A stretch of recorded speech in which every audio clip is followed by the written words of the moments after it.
សូមព្រះវិញ្ញាណគង់ក្នុងចិនខ្ញុំហើយប្រទានកម្លាំងឲ្យខ្ញុំបានធូរស្បើយឲ្យខ្ញុំបរិ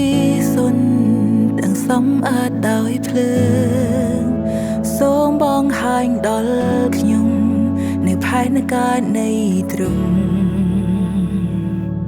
ខ្ញុំតែងស្ដាប់ឮព្រះសូរសៀងដែលដឹកនាំខ្ញុំអិនហែលហើយព្រះវិញ្ញាណជួយខ្ញុំមើលឃើញទ្រង់ជួនកាលខ្ញុំមានភាពទន់ខ្សោយហើយពុំដឹងពីក្តីស្រឡាញ់តែទោះជាខ្ញុំធ្លាក់ចុងទ្រង់គង់ចិនប្រទានភាពក្លាហានកម្លាំងដើម្បីរើភ្នំប្រទានឲ្យខ្ញុំមើលដូចជាទ្រង់ឲ្យខ្ញុំមានព្រះវិញ្ញាណមានចិនល្អហើយអន់ធ្មន់ដើម្បីគេអាចឃើញទ្រង់នៅក្នុងខ្ញុំកាន់តែ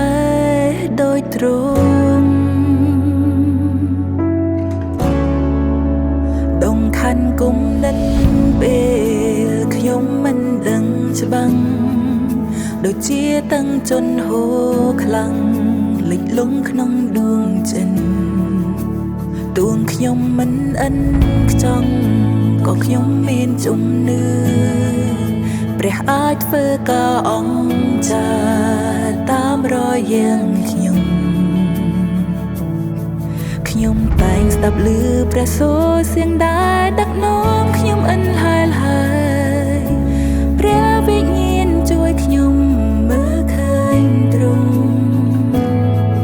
ជួនកាលខ្ញុំមានភាពទន់ខ្សោយហើយពុំដឹងពីក្តីស្រឡាញ់តែទោះជាខ្ញុំធ្លាក់ចុងទ្រង់គង់ចិនប្រទានភាពខ្លា